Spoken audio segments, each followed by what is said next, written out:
Okay, welcome to another Ginger Mathematician video. So we're continuing with the same paper that we looked at last time. So just to remind you, if I scroll right to the top, this is the May-June 2015 paper. This is paper 4, zone 3. So let's continue from where we left off. So let's not go all the way down to the bottom of the paper, but let's get on to question 5. This comes up occasionally at iGCSE. These kind of problems, they give you a geometric situation and you need to convert it into some kind of quadratic. So the diagram shows a rectangle with sides 40 centimeters and 30 centimeters made from a metal sheet. A square, so these squares here, of side x centimeter is cut from each four corners of the rectangle, and then the remaining shape is folded up to make a box, which is open, of course, with ABCD as its base. And the height of the box is x centimeters. That will be important later on. And now we need to show that this random cubic, in this case a cubic, not a quadratic, comes out from the volume. Well, let's have a think. If we take the volume of any shape, well, that's equal to length times width times height. And now we already know what the height is because we're told that in the question. The height is x centimeters. So all we need to do is work out the length of this line here and the length of this line here. Well, let's take this one first of all. The whole length here is 30. This length here, as we're told, is x. And we're told that the length here is also x as well. So the length of this short line is going to be 30, but then we take away two lots of x's from the entire line. So we get 30 minus 2x. And in fact, this one can be done in a very similar way because this is also x as well as this part here. So the length of that short line there is going to be 40 minus 2x. Okay, so now we've got all the dimensions we need. And remember volume, we basically multiply everything together. So this is going to give us that the volume, let's call this V, is equal to, well, we have 40 minus 2x, it's our length. Then we times it by our width, or the other way around, it doesn't really matter with the volume formula. So 30 minus 2x, and then multiplied by the height, which is equal to x, like so. So we've got a case of expanding a double bracket. So let's use FOIL, first outside, inside last. So let's multiply everything by everything. 40 times 30, well, that's 1,200. Should put all this in brackets because I'm going to multiply it by x at the end. 40 times minus 2x is minus 80x. And then we've got the inside term, so 2x times 30, or minus 2x times 30, is minus 60x. And now where we need to be careful with negative numbers, minus 2x times minus 2x is plus 4x squared. And we're going to multiply all that by x. And if we even look at what we have so far, we've got the 1,200, which appears here, and we've got the 4x squared. Well, we've got 4x cubed. So it's looking very likely we're going to get the right answer. So we multiply everything by x. Okay, it's having a little moment. There we are. So equals 1,200 times x is 1,200x.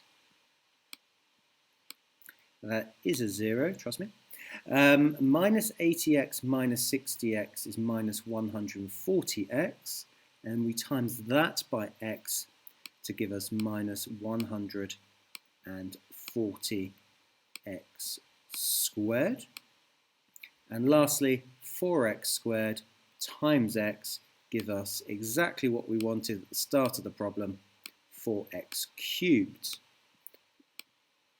Which, I love these questions because you've got the answer there, we've got to the answer, we know, we guarantee we have those 3 marks, which is very, very helpful.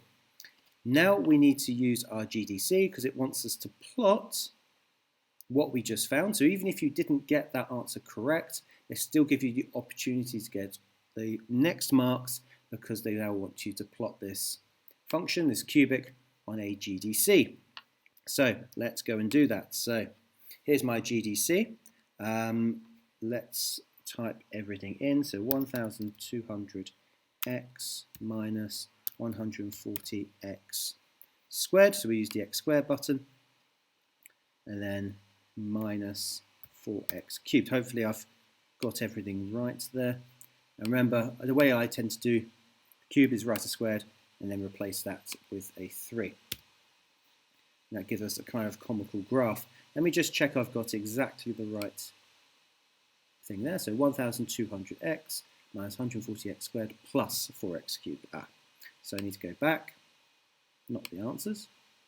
Go back to my GDC, like so. And you can press tab. This is one technique you can use. And then scroll upwards, and then you get back to your function and go, well, that should be a plus. So let's pop in a plus there. And you notice you get this kind of odd graph that just looks like a line, and you might think you've done something wrong. However, we need to go to the window settings and make sure we get the axes correct. So if we go to our paper, we got, well, it goes from 0 to 25 and from minus 1,000 to 5,000. So we need to put that in our GDC. We go to menu, go to window zoom, and you go to window settings. Okay, so we need to go from 0 to 25, and then from minus 1,000, there we are. We want this part to be 5,000, like so. And now we get a much more convincing looking graph. Certainly looks like a cubic. So you've got this maximum point here and minimum point here. It certainly has the correct shape. So all we now need to do is try and sketch this as accurately as possible. Okay, so let's get back. And I'll do my best to sketch. So it crosses down here. And now let's just check we're doing this correctly. So it goes before the 25. Okay, so this, don't want to move it, I just want to just draw the second part. There we are, and it goes up like this. So just making sure you've got a maximum, you've got a minimum. The graph should be connected, of course. Maybe I can move that slightly. And this is all before that 25 there. So it does need to be a proper sketch. It doesn't have to be the best sketch in the world, but it needs to be convincing. And now we need to solve the equation. Okay, well, this is equal to 2,000. So how do we do these kind of questions? Well, we've already typed in our left-hand side of the function. So now we're going to type in the right-hand side. So we go back to our GDC, like so, using that tab. So it's one of my favorite functions. And we simply type in 2,000. We get a straight line, a red line, that goes all the way across, as you can see here. And notice it crosses the axis once, or crosses the upper graph, sorry, once, twice, and 3 times. So what the question is asking for is actually to work out, so imagine I've drawn a line across here, to work out these intersection points here. And it only wants the x coordinates because we're given x, x, x. Okay, please try ignore that. So how do we work out those x's? Well, let's go back to our GDC. We want to find those intersection points. So we go to here and we go to menu, analyze graph. This is generally what you use at iGCSE. And we go to intersection. And we're going to find the 3 intersection points. So we click before the first one, we click after it, and it will scan, and it will give us our first answer, which is 2.19. So we go back, and we write in 2.19. And we do exactly the same process for the other 2 intersection points. So we go to menu, analyze graph, intersection, and we do the same process. So click before, click afterwards, and we get 10. So we go back and type in, or write in 10, and then we do our last intersection point. So we go back, go menu, analyze graph, intersection, easy marks to get if you know what you're doing, and then click before, click after, and we get 22.8, which we put as our last answer. 5 marks there really with a GDC that are very achievable just by knowing exactly what to do, what they're looking for. Okay, so we go, which solution in part C is not a possible value of x when the volume of the box is 2000? Here are a reason for your answer. So if we look at this one here, 22.8, if we look at that, 22.8, our last answer, and we look at it here, if this was 22.8, well, this would also be 22.8, which would give you 45.6, and that simply can't exist, yeah? Because the whole length of the line is 40 centimeters. So if we scroll back, 22.8,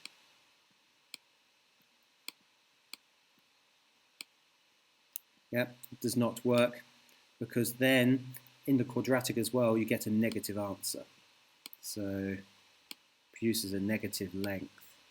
I should probably just write this using the typing, but why not? Negative length,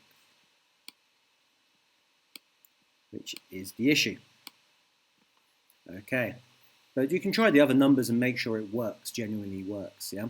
So if we had 10, for example, and put that into here, if this is 10, this is 10, well, that would have to be 20. That's perfectly fine, that's perfectly acceptable.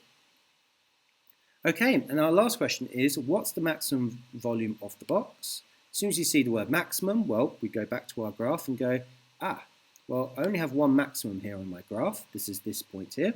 So I go back to my GDC. It's always the GDC. So I want this maximum up here. So we go to menu. Everything's in menu. Everything's in analyze graph. This time we go to maximum, like so. And very similar process. We're going to look for maximum of this graph specifically. We click before. We click afterwards. Okay, and we get 5.66. So we go back and our maximum, so x as maximum, so we'll go x max is equal to, I've already forgotten what it is. Let's go back to the GDC, so it's 5.66, of course it is. So we go back, and it's 5.66. Okay, and now we just do some substitution. So for the volume of the box, we substitute 5.66 into this equation. So we put x equals 5.66 into that equation to give us the maximum volume of the box. When we get to IB, you'll find a different method for finding maximum, but I will leave that for the moment. If I show you the answers, okay, this will be 3031. So if you do that substitution, you get 3031. And the length, well, the length can be either, depending how you consider it, this length or this length. So we work out 30 minus 2x, for example, substituting that value into here. And if you do that process, or using 40 minus 2x, it doesn't matter, you will get one of the two correct answers possible. So this would then be, in the case I showed you there, 18.7 or 18.68. So let me just write that in. So interesting question. It's a mixture of GDC, but also with some volume and some understanding of cubics as well. It's an interesting written question. I kind of like that question. It was well written. Okay, question 6, then we're on to nth terms. So find an expression for the nth term of that sequence. Our first thing that we do is we look at the difference. So we've got difference of 4, difference of 4, difference of 4. So our nth term will then be 4n. Remember, it is an nth term, so we need an n. And what do we do to 4 to get to 2? Well, we minus 2. And that's our very easy 2 marks to be had there. And now they use that idea, but they take it a little bit further.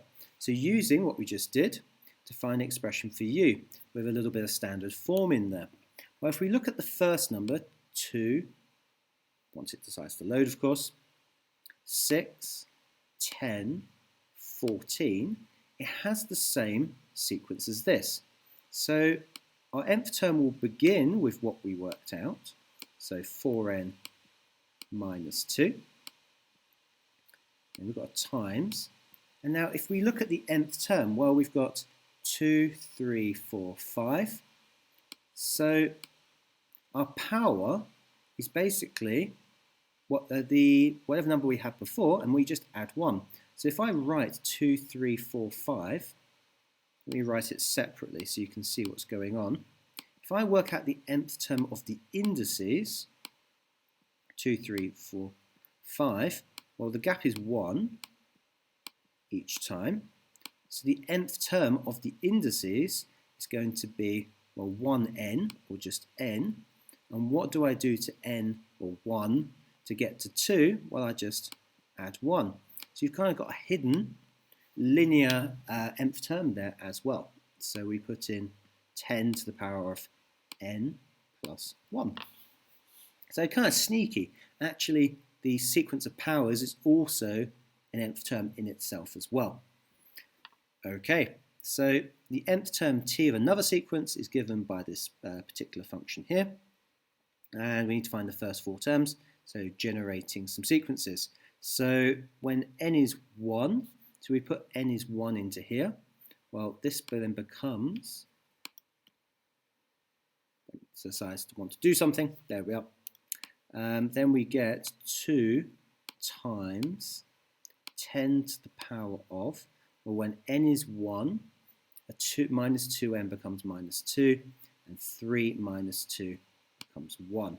So we get the first one as 2 times 10 to the power of 1. And we do the same process. So when n is 2, for example, 3 minus 4 is going to be minus 1. So we get 2 times 10 to the minus 1. And we keep doing this same process. When n is 3, for example, then we get, still got 2, that still stays there, 10 to the minus 3.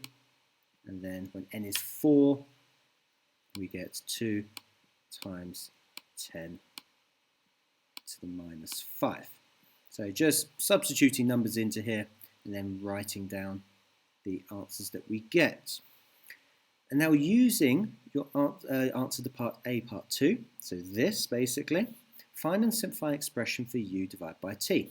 Well, u was what we just found out, so it was 4n minus 2 times 10 to the power of n.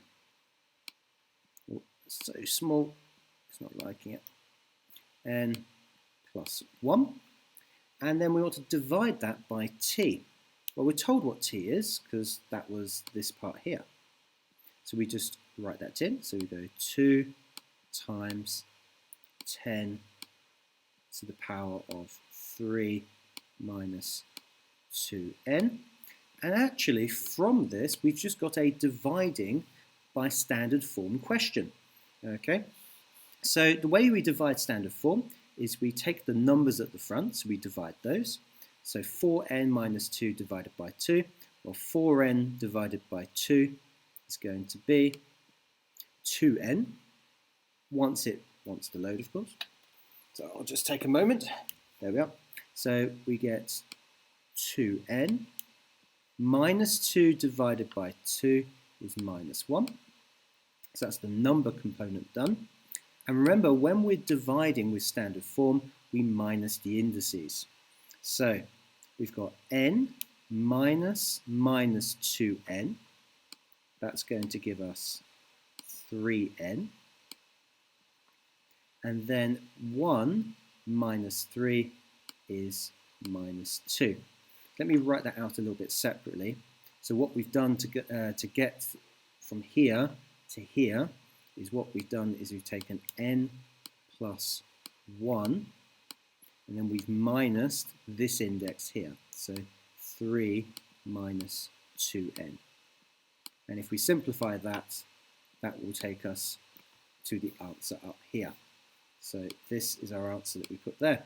For 3 marks, that's quite generous, but again, you need to know what you're doing for those kind of questions. Right, let's keep moving on. So we've got question 7, very, very typical sine-cosine rule bearing question. So we've been given some various angles and some various sides, and we need to calculate various lengths and angles and areas. So our first thing we need to do is calculate the length of AB. So that's this length here. And notice we have a right angle triangle, we have an angle on the side. That really looks to me like SOHCAHTOA or basic trigonometry. So if I draw a very quick sketch like so, this is 150. This is my right angle, like so, and I've got an angle here of 55 degrees. As you know, with SOHCAHTOA, we label the sides and angles. This angle here, well, it's opposite this side. This is the hypotenuse, the longest side, and of course the other side is going to be our adjacent, like so. And now we want to find AB, the adjacent. So we want to find the adjacent. We know the hypotenuse, so we're going to use cosine. So I tend to teach it using triangles. It's not the only way. So cos times h and a. So these are the triangles for normal SOHCAHTOA. So cos a and h. Now we are looking for the adjacent, so we cover up the adjacent. So we do cos of the angle times the hypotenuse. So we do the calculation of cos 55 times 150, like so. And now we work that out on the calculator. So I'll do it on the GDC on my desktop. So we need to make sure it's in degrees. That's very important. So let's start a new document, like so. We won't save that because we've already done that. So add calculator. You can even type in cos 55, but I'm just going to use the standard function here. So cos 55, and we want to times by, and let's just go back and check, 150. So we type in 150, we get 86.0. And quick check of the units, it's meters yet, so generally we do it to 3SF, so we get 86.0. Okay, all good. Now calculate the bearing of D from A. So we want the bearing of D from A. So we start at A and then work our way around to D. So we need to find this angle here. So D from A. So we start at A, work clockwise around until we hit D. So we've already got 2 of these angles already, this one and this one. So all we need to do, and let me use the eraser, is find this angle here in the triangle. I always forget where the eraser is on this. Okay, it doesn't matter, but we need to find this angle here specifically. Okay, and we've got, well, 1, 2, 3 sides. Okay, so we've got 3 sides. We want to find an angle, so we need to use the cosine rule, but for an angle. So let's call it the cos of C is equal to A squared plus B squared minus C squared all over 2AB, where C is the side opposite the angle, so it would be 235 in this case. Now, you're probably wondering, how did I get this formula? How do I know this formula? Well, first I learned it off by heart, but if we go to our formula sheet right at the start, let me scroll up quickly, you'll notice actually in the formula sheet here, we have it only in terms of the sides, so a squared. So this formula I just given, I'd recommend learning off by heart, so you don't need to put yourself under pressure and rearrange this formula to get cos A, in this case, the subject. Notice with this formula, it would be cos A equals b squared plus c squared minus a squared over 2bc. So it's A is going to be the angle you focus on, whereas here I'm using C. Both are absolutely fine, you can use. So if we work this out, so we've got 120 squared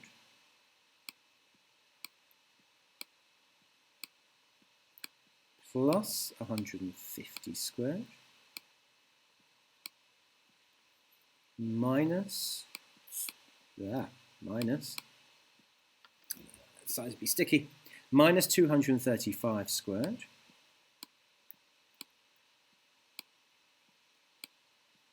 all divided by 2 times 120 times 150.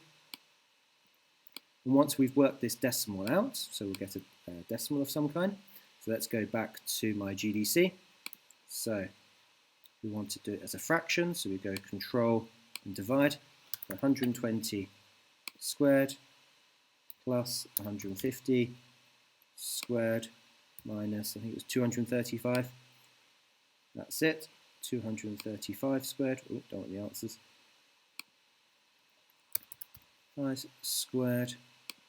And the calculator is pretty clever at working out bid maths as you go along. So times 120 times 150. But we'll do a common sense check at this point. So we get that. If you press Control and Enter, we'll get to decimal. And you need to ensure that this decimal is between -1 and 1. Otherwise, you've done something wrong. However, we want to, that was the cos of the angle, so we need to find the inverse cos of that answer. So we go to trig, cos inverse, and I want to work out the answer, so I go control and here, and then press enter, and I get my angle, which is 120.599. So if I go back, and yeah, so my angle C is 120.599. But that's not the end of the question. So this angle here is 120. So we still need to add on 70 and 55 to work out our final answer. Kind of running out of space. So I'll put answer is equal to 120 ... plus those two other angles, so 70 and 55. You need to make sure this is a 3-figure bearing as well. So go back to my calculator. Again, try and never round too early. It's one thing I say to my students a lot. So if I go control answer plus 70 plus 55, I then get the total bearing, which is 3SF 246. So I'll come back to here and I'll write in my bearing as 246 degrees, like so. Okay, excellent. Right, one more question to go, and then I'll stop the video for the moment. So calculate the area of the field ABCD. So essentially, we've got two triangles here. I think the easiest way of doing this is to work out one triangle at a time. So let's call this T1 and T2, because we've got all the information that we need to work these things out. Let's work out T1 first of all.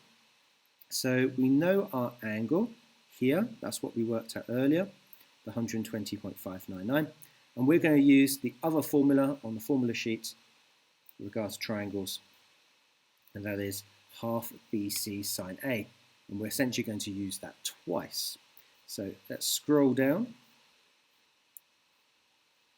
to what I just did. So let's work out T1.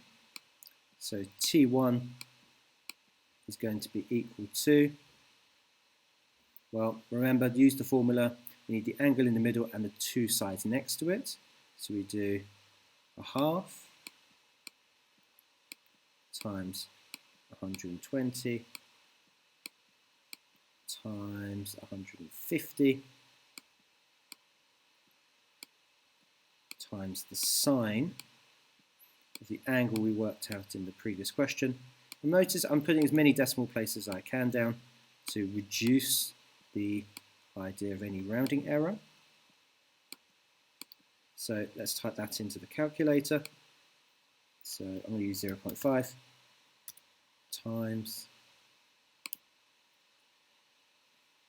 120 times 150 times the sine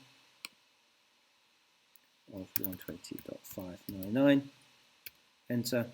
And so I get this answer here. I'm writing down as many decimal places. I should, in the future, make sure the float, the amount of decimal places used, is a bit longer. Otherwise, my answer will be slightly inaccurate. So I'll go back and go 7,746.76.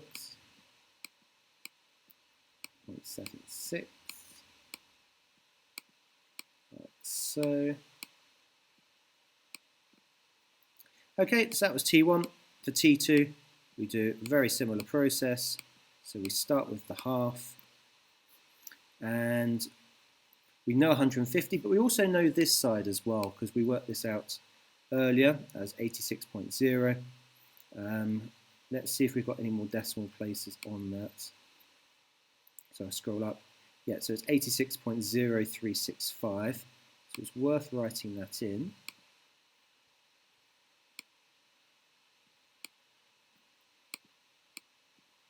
Okay, 86.0. The thing is better when you've got a calculator next to you.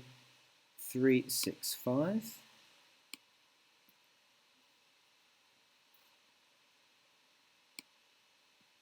So let me just write that in. So we've got it there.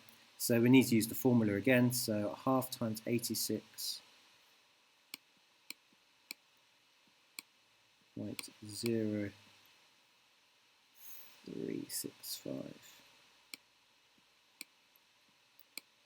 times 150